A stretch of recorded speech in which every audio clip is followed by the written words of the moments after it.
Salam keluarga. Kali ini bersama saya, Marcel, anggota Komisi Kerasulan Keluarga Keuskupan Agung Jakarta.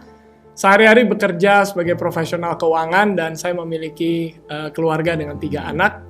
Dan hari ini bersama Romo Erwin. Halo semuanya. Nah Romo, hari ini saya mau bertanya terkait bagaimana orang tua sebagai pendidik dan inspirasi iman. Terutama anak zaman sekarang kan gampang mengambil akses dari internet, dari YouTube, dan mungkin buat kita susah menjabarkan tentang iman, apalagi mengalami Tuhan, gitu ya. Silakan Romo. Terima kasih. Keluarga Katolik dimanapun Anda berada, mengalami Allah itu sesuatu yang ya kita alami, sekarang ini kita alami. Kita sadar atau enggak itu bukan menentukan bahwa Allah bersama kita atau tidak gitu ya. Allah sudah bersama kita, Allah sudah menyertai kita, Allah juga bahkan bersama-sama kita mengerjakan segala sesuatu. Tetapi masalahnya adalah soal kesadaran kita. Kita sadar nggak disertai oleh Allah? Kita sadar nggak bersama-sama bekerja dengan Allah gitu? Kalau kita baca ya, bahkan dari kitab suci pun dikatakan, dari Ulangan 31 ayat 6 dikatakan, kuatkan dan teguhkanlah hatimu, janganlah takut dan jangan gemetar karena mereka, sebab Tuhan Allahmu, dialah yang berjalan menyertai engkau, ia tidak akan membiarkan engkau dan tidak akan meninggalkan engkau. Jadi pengalaman akan Allah atau mengalami Allah itu sesuatu yang sudah selalu dilakukan oleh Tuhan. Bahkan itulah pekerjaan Tuhan ya, karena Tuhan yang menciptakan kita, Dia ingin supaya kita juga selamat, Dia ingin juga kita mengalami sukacita, Dia ingin juga kita juga mengalami bahwa kita tidak sendirian, maka Dia selalu menyertai kita. Nah, masalahnya adalah apakah saya percaya dan apakah saya berusaha untuk mengalami Allah itu yang sudah bersama-sama dengan saya. Bukan soal mengundang, jadi bukan soal memanggil Allah, tetapi kita menyadari atau enggak begitu, lebih ke arah sana gitu. Jadi misalnya anak-anak sebagai pelajar dan kadang orang tua mau ngajarin tentang pelajaran supaya nilainya bagus, apalagi mungkin kalau misalnya anak kecil ya, ngasih makan contohnya susah, masih main gadget melulu. Nah, gimana secara praktisnya Romo kita bisa mengalihkan perhatian mereka dalam mengundang Allah atau mengalami Allah itu sendiri gitu.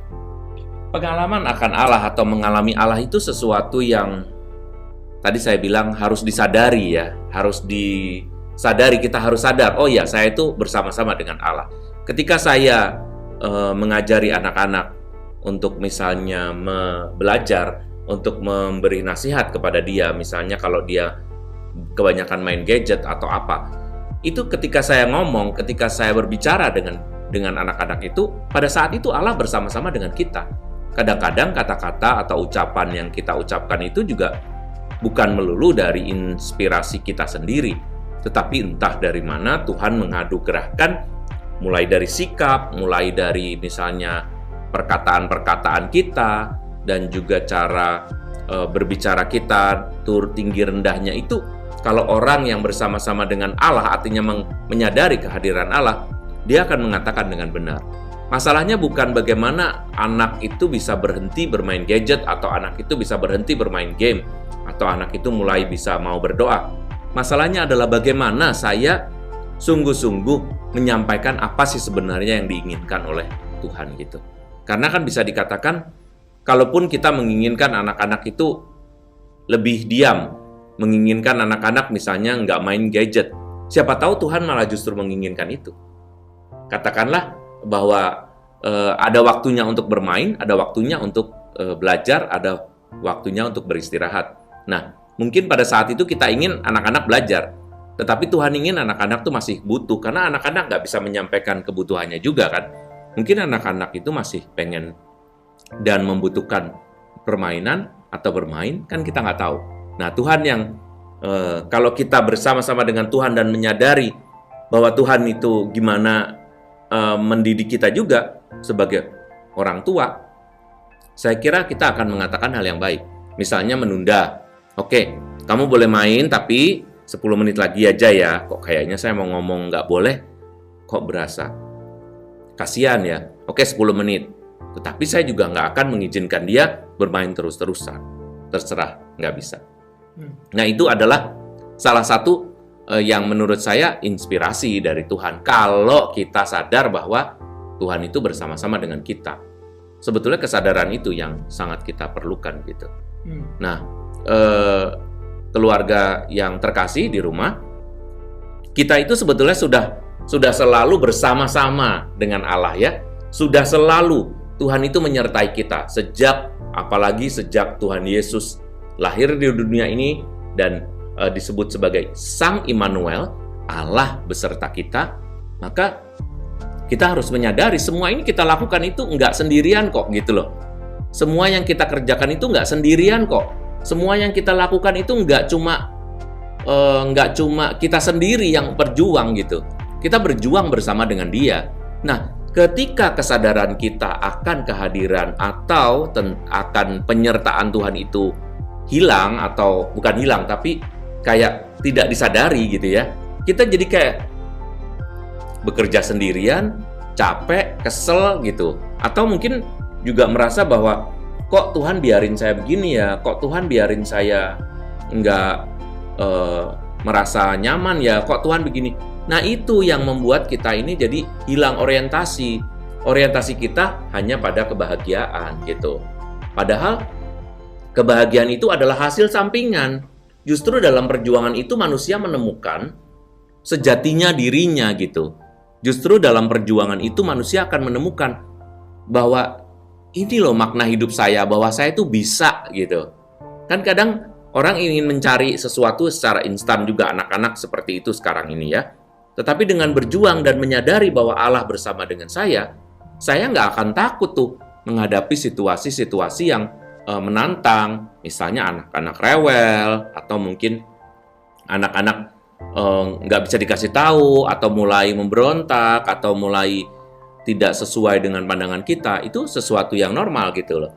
Dan ketika saya berbicara dengan Tuhan, ngobrol lah. Tidak harus dengan memulainya dengan doa-doa yang formal ya.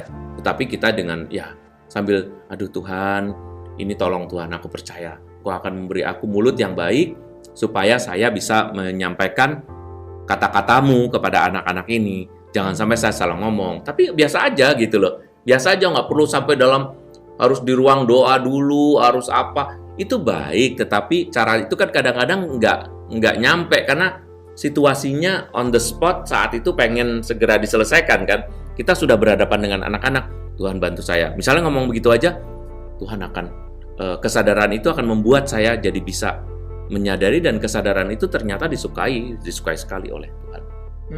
Jadi kalau saya tangkap dan saya pelajari, Romo Erwin menjadi inspirasi dan pendidik iman dimulai dari orang tuanya, menyadari dalam aktivitas dan komunikasi juga menghadirkan Tuhan. Jangan seakan-akan dia berjuang, marah-marah, mendidik dengan kekuatannya sendiri. Itu betul sekali ya. Jadi inspirasi itu otomatis akan menjadi inspirasi bagi si anak, karena kalimat-kalimat yang kita ucapkan itu jauh lebih tertata gitu. Jauh lebih pengalaman akan Allah yang mengajar, Allah yang Allah yang benar-benar berbicara sendiri, sehingga kita seringkali kan karena kita banyak baca buku, yang buku ini baca ini, yang buku ngomong ini, yang ini harus ini, teorinya banyak banget ya. Itu benar, itu bagus, itu sangat menginspirasi dan mengisi. Tetapi akhirnya kan saya harus berkeputusan sendiri pada saat itu yang belum tentu cocok dengan contoh-contoh yang disampaikan di dalam buku. Nah, pada saat itulah kebijaksanaan saya sebagai manusia itu akan terlihat. Nah, bagaimana menjadi bijaksana bersama dengan Allah? Saya kira begitu. Nah, saya ada pertanyaan terakhir dan juga penting juga nih Romo. Karena pertanyaannya, kenapa sih zaman sekarang terutama ya, menjadi inspirasi iman itu penting buat anak-anak? Karena kan kira-kira banyak orang mungkin lebih penekanannya tadi, kebahagiaan, kesejahteraan, akal sehat, ya kan? Tapi jarang kita berbicara tentang menekankan menjadi inspirasi iman di dalam keluarga. bagaimana memberikan pengenalan akan Allah di dalam keluarga. Nah, mudah-mudahan dengan jawaban Romo bisa menjadi inspirasi untuk keluarga-keluarga muda bahwa kenapa menjadi inspirasi iman penting di zaman sekarang. Mungkin pertanyaan terakhir saya sih itu. Ya. Jadi itulah sebabnya saya sering menyampaikan bahwa penting banget sebelum orang menikah itu ada persiapannya. Persiapan itu bukan hanya persiapan finansial atau persiapan ya karena sudah dewasa, sudah sampai umurnya dan lain-lain yang berkaitan dengan hal itu, yang requirements lah. Tetapi salah satu persyaratan itu adalah dewasa secara rohani. Dewasa secara rohani artinya sudah mantap hidup berimannya gitu.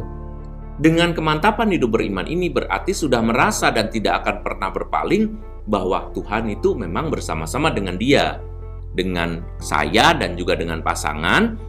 Supaya apa? Supaya saya bisa mendidik anak-anak dengan baik. Kalau saya sudah tahu bahwa itu penting, maka kedewasaan saya itulah yang akan membuat saya menjadi inspirator. Saya bisa menjadi inspirasi bagi anak-anak saya. Itu kalimat Anda semua misalnya. Dengan cara apa?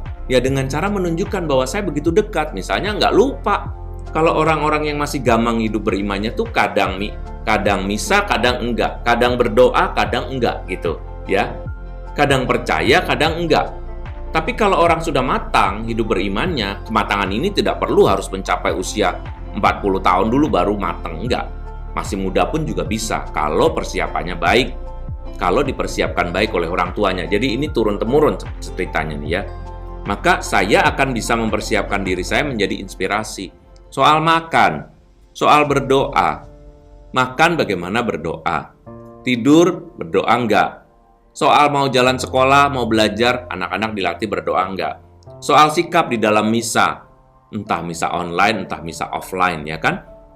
Bagaimana orang tua itu tetap konsisten gitu ya, menyampaikan inspirasinya. Itu akan sangat baik juga bagi anak-anak mendapatkan itu dari kedua orang tuanya.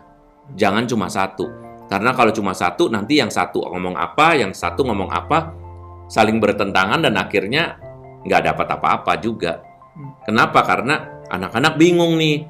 Yang satu strict banget, yang satu loose banget gitu. Yang satu kok longgar bener. Akhirnya tidak menjadi inspirasi. Jadi yang pertama dianya sendiri baik, dianya sendiri mampu menjadi seorang inspirator bagi anak-anaknya, tetapi juga harus mempunyai kesatuan dengan pasangannya yang kedua. Sehingga kerjasama ini menghadirkan inspirasi yang mantap gitu, bukan inspirasi yang sini kayak angin bertiup, kadang dari kanan, kadang dari kiri, atas, kadang bawah, kadang barat, utara, selatan. Itu sangat membingungkan bagi anak. Saya kira itulah fungsi inspirasi buat kita. Oke. Terima kasih keluarga untuk kebersamaan hari ini. Semoga masukannya memberkati kita semua. Terima kasih.